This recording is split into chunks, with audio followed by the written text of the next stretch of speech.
Parashat Nitzavim. D'accord? Alors, lorsqu'on lit Parashat Nitzavim, de quoi on parle? D'abord, on voit que Moshe Rabbeinu va réunir le peuple et il va commencer à leur dire les dernières recommandations. D'accord? Maintenant, qu'est-ce qu'il va leur dire? Atem Nitzavim Ayam Kulechem. Maintenant, voici que vous vous teniez tous. Vous êtes tous là. Vous êtes tous là. Qu'est-ce que ça signifie, vous êtes tous là? Qu'est-ce qu'il a voulu leur dire? Alors, là-bas, Rashi, il nous explique. Alors, d'abord, il fait un petit détour, Rashi. Il nous demande pourquoi est-ce que Parashat Nitzavim, elle est juxtaposée avec Parashat Kitavo. Qu'est-ce qui s'est passé dans Kitavo? Rappelez, on a dit la semaine dernière. Dans Kitavo, on a vu deux choses. On a vu les bénédictions, mais on a vu aussi les malédictions. D'accord? La semaine dernière, on a insisté beaucoup sur la bénédiction. Mais il y a aussi des malédictions dans Kitavo. Combien de malédictions? 98 malédictions. Et c'est pour cela qu'on va juxtaposer Parashat Nitzavim. Pourquoi? Nous dit Rashi. Parce que lorsque les Bnei Israël, ils ont entendu les 98 malédictions, qu'est-ce qui s'est passé? Ils ont été terrifiés, ils ont eu très très peur. Ouais, comment on va s'en sortir? On est foutus. Comment on va pouvoir surmonter autant de malédictions? C'est impossible, on est mort. Oui? Alors vient Moshe Rabbeinu, il vient les calmer, il dit, écoutez les amis, vous avez très souvent mis en colère Hachem, vous avez fait beaucoup de bêtises dans le désert, d'accord? Quelles sont les bêtises qu'ils ont fait? Ils ont fait le veau d'or, ils ont fait la faute des Meraglim, ils se sont plaints de la manne, ils se sont plaints de mille choses. D'accord? Et vous voyez que malgré tout cela, vous êtes encore là. Et vous êtes tous là. Donc, cool. D'accord? Comme ça, Rachid explique. Est-ce que vous êtes d'accord avec l'explication que Rachid nous donne ou pas? Vous n'allez pas être contre. T'as pas compris? Il veut leur dire que vous avez peur de quoi? Vous avez peur de ces malédictions? Écoutez, vous avez, pendant toutes ces années-là, pendant ces 40 ans qu'on est sorti d'Égypte, vous avez mis en colère Hachem plus d'une fois. Et il s'est mis en colère contre vous plus d'une fois. Et il arrivait plein de choses, plein de péripéties. Vous avez fait le veau d'or, vous avez fait la faute des Meraglim, les explorateurs, vous avez mille choses. Et malgré cela, vous êtes encore vivant. Donc c'est vrai qu'il y a les malédictions. Aval Akadosh Baruch Hu ne vous a pas détruit. D'accord? Ça, c'est ce que nous explique Rachid. La question qu'on a envie de poser, et on la pose d'ailleurs, c'est que ce qu'il dit Rachid, c'est vrai, c'est pas vrai. Pourquoi c'est vrai, c'est pas vrai? C'est vrai qu'ils sont encore là. Mais ceux qui sont encore là maintenant, à ce moment-là où Moshe va parler, c'est pas les mêmes qui étaient là au moment du veau d'or, au moment des Meraglim, des explorateurs, au moment de la sortie d'Égypte. Pourquoi? Parce qu'à cause de la faute des Meraglim, entre autres, des explorateurs, Hachem, il a promis que toute la génération, elle mourrait dans le désert. Et ils sont tous morts dans le désert. Et ceux que maintenant, ils vont hériter d'Eretz Israël, de la terre d'Israël, c'est qui? C'est plus eux. C'est qui? C'est leurs enfants. Leurs enfants et les vieux ou les enfants et petits-enfants. Donc, qu'est-ce qu'il est en train de leur dire? Vous êtes tous là. Ben, on n'est pas tous là. Ceux qui ont fauté, ceux que justement, ils ont mis en colère Hachem, ils ne sont plus là. Nous, on est d'autres. Alors, qu'est-ce que vous allez répondre à mes questions? Qu'est-ce que vous répondez à mes questions? Dis en réalité, Moshe Rabbeinu, il parle à qui? Il parle au peuple. Il parle au peuple, il parle à tout le monde. Pas à tout le monde, pardon. Il parle au peuple. Vous, le peuple juif, vous avez mis en colère Hachem plus d'une fois, et malgré tout, vous, le peuple juif, vous êtes encore là. Un homme, il doit se voir, ou il peut se voir de deux façons. Il peut se voir comme un individu individuel, d'accord? Individuel. Ça veut dire qu'il a ses problèmes à lui, il a sa vie à lui, il est lui tout seul, d'accord? C'est une lettre dans un texte.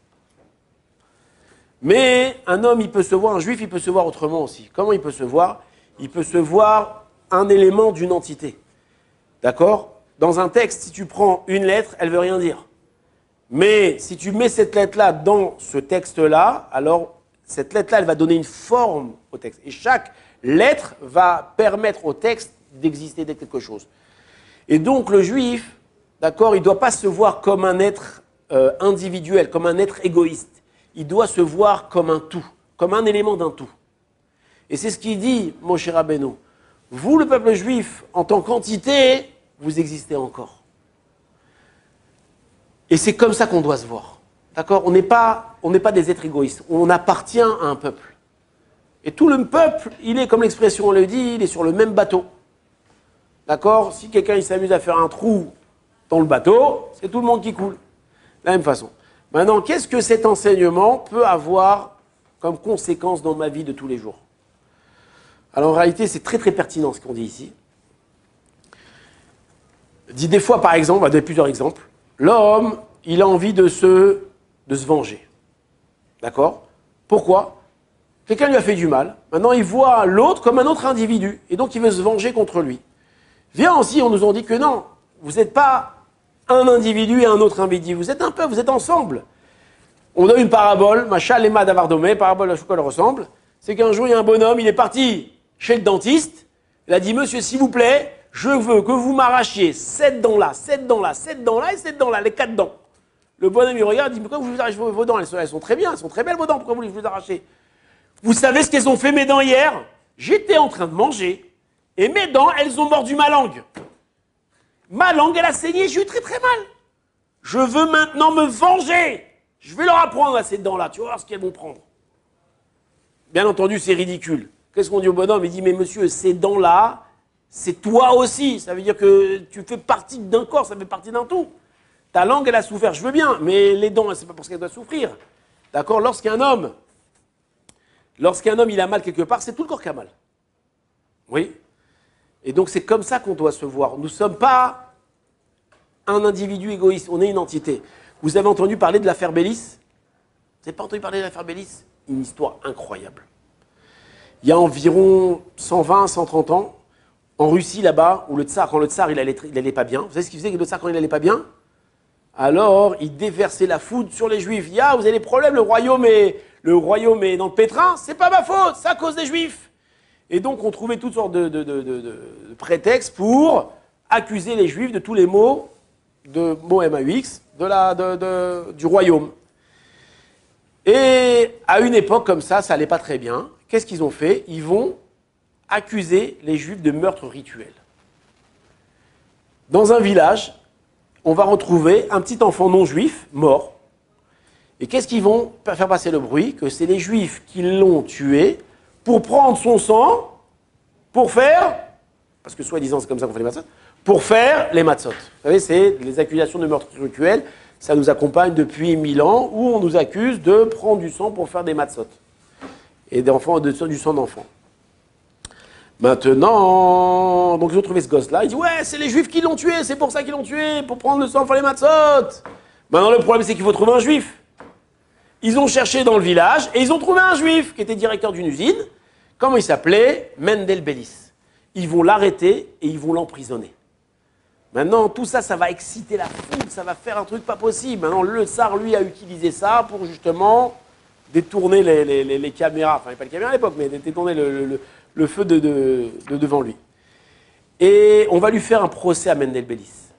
Maintenant, le procès, il va tourner au procès du judaïsme. C'est pas seulement lui qui vont juger, c'est tout le judaïsme. Et extraordinairement, ils vont faire un procès énorme, et il va y avoir des dizaines de procureurs et des dizaines d'avocats.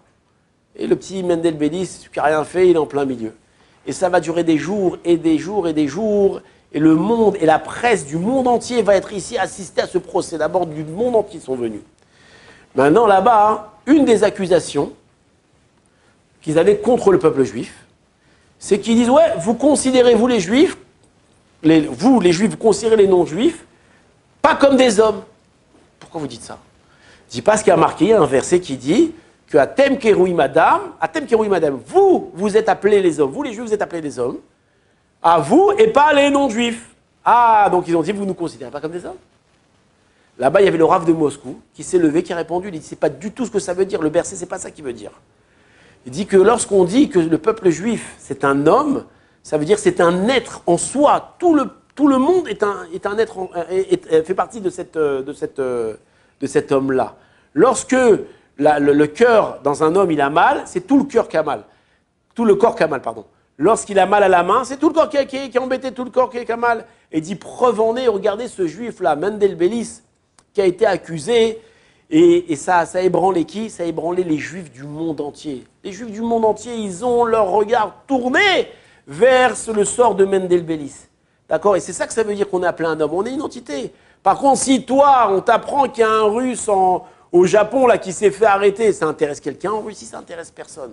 Pourquoi? Parce que vous vous considérez chacun comme des êtres individuels. Nous, on se considère tous comme un peuple. Hier, vous avez entendu ce qui s'est passé, terrible. Il y a eu le soldat qui est mort. D'accord? Le soldat, il est mort, ouais, terrible. Mais on ne peut pas imaginer comment ça a ébranlé tout le pays, ça a ébranlé tous les juifs du monde. Et combien de juifs dans le monde, ils ont prié pour ce petit soldat. D'accord? Et ça fait un truc incroyable.